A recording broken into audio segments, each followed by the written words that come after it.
आप लगातार देखते होंगे यही हर्ष है, यही आंदोलनकारी का, पार्टी कहलाने वाले का यही परिणाम है।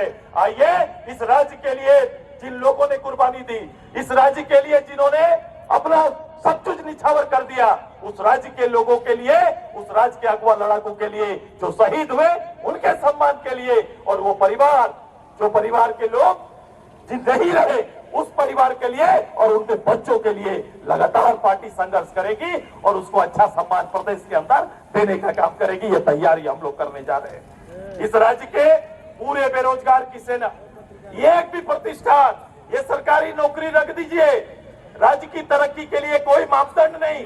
3.5 साल में 40 महीना में एक भी कोई प्राइवेट लिमिटेड कंपनी इस प्रदेश में आया नहीं, न कहीं 1000 नए रोजगार का सृजन तक सरकार नहीं कर पाई। जो सरकार ये नहीं कर पाती है उस सरकार को पद में बैठने का नैतिक अधिकार खत्म कर दिया है। ये नैतिक अधिकार नहीं है। बहुमत पर आप बैठ सकते हैं लेकिन नैतिक रूप से इस सरकार में बैठने का आपको कोई अधिकार नहीं है।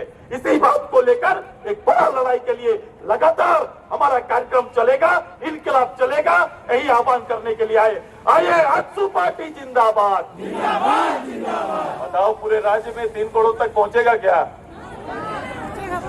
आवाज होना है, आवाज आना चाहिए। प्रदेश में लड़ता हुआ नौजवान, लड़ती हुई महिलाएं, लड़ता हुआ बुद्धिजीवी वर्ग दिखना चाहिए। तैयार है ना सब कोई? इनकलाब जिंदाबाद, इनकलाब जिंदाबाद, इनकलाब जिंदाबाद, आजसू पार्टी जिंदाबाद। आप समझ सकते हैं ऐसे धोखेबाज सरकार को कैसे हम आने वाले समय में इसको उखाड़ के फेंकेंगे। इसके लिए हर व्यक्ति, हर गांव तक, हर घर तक इस आवाज को पहुंचाना होगा। मैं तमाम कार्यकर्ताओं से यह आग्रह करूंगा कि आने वाले समय में जो सबसे प्रमुख मुद्दा जो है का स्थानीय नीति, जो 1932 का खतियान, आज तक नियोजन नीति नहीं बना। सरकार 5 लाख लोगों को रोजगार देने का बात किया, वह भी नहीं हुआ। बेरोजगारों को बेरोजगारी भत्ता देने का कहा गया, वह भी नहीं हुआ। आप समझ सकते हैं सरना कोड भी नहीं लागू हुआ।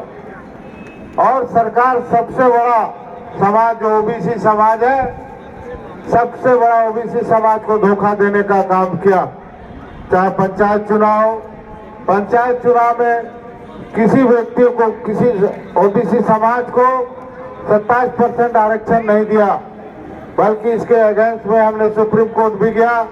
सुप्रीम कोर्ट में सरकार के द्वारा शपथ पत्र भी दायर किया गया कि अगला कोई भी चुनाव होगा तो ओबीसी को ट्रिपल टेस्टिंग करा के आरक्षण दिया जाएगा। लेकिन यह सरकार इतना निकम्मी सरकार है, इतना अंधेरी और बाहरी सरकार है कि आप समझ सकते हैं कि सुप्रीम कोर्ट का आदेश को अभी अवहेलना किया।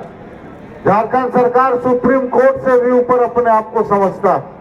आज सुप्रीम कोर्ट नगर निकाय चुनाव पर फिर से सरकार घोषणा किया कि बिना ओबीसी आरक्षण का नगर निकाय चुनाव होगा।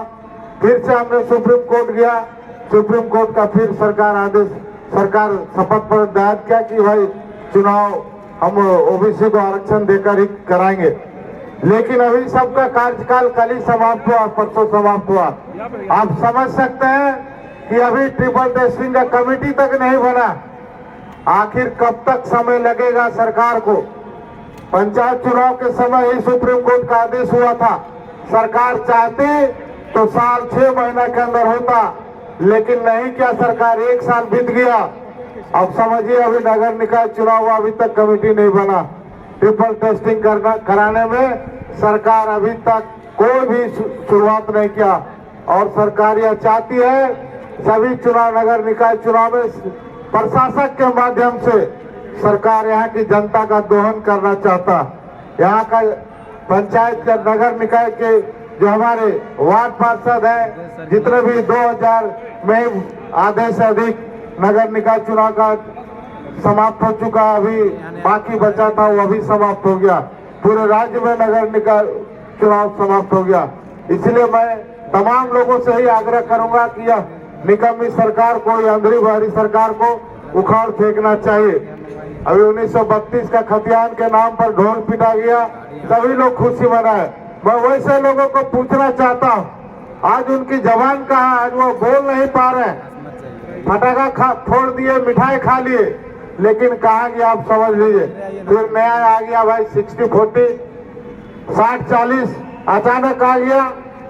आखिर वो 60% में है कौन, वो अभी आज तक सरकार क्लियर नहीं कर पाया। वो 60 में कौन है, 40 में कौन है। मैं इसलिए तमाम कार्यकर्ताओं से यही कहूंगा कि सरकार कोई भी यहाँ के जनता के हित में कोई काम नहीं कर रही है, बल्कि पूरे राज्य को लूटने का काम कर रहा। आप देखिए बालू चोरी, कोयला का जो लूट हो रहा है, आप देखिए पूरे राज्य में कोयला लूट हो रहा, पत्थर का अवैध खनन हो रहा, खाली दिखाने के लिए कहीं कहीं छापामारी हो रहा, रात दिन लूटा जा रहा। इसलिए मैं तमाम कार्यकर्ताओं से आह्वान करता हूं कि इस न्याय मार्च के माध्यम से आने वाले समय में इसके लिए हम लोगों को और आंदोलन, उग्र आंदोलन के लिए भी हम लोगों को तैयार होना चाहिए। मैं सभी कार्यकर्ताओं से यही कहूंगा, यह संदेश एक एक गांव तक, एक एक घर तक पहुंचाए, ताकि आने वाले समय में कोई भी चुनाव होगा उसमें हम लोग हेमंत सरकार को उखाड़ फेंकेंगे, यह संकल्प हम लोगों को लेना चाहिए।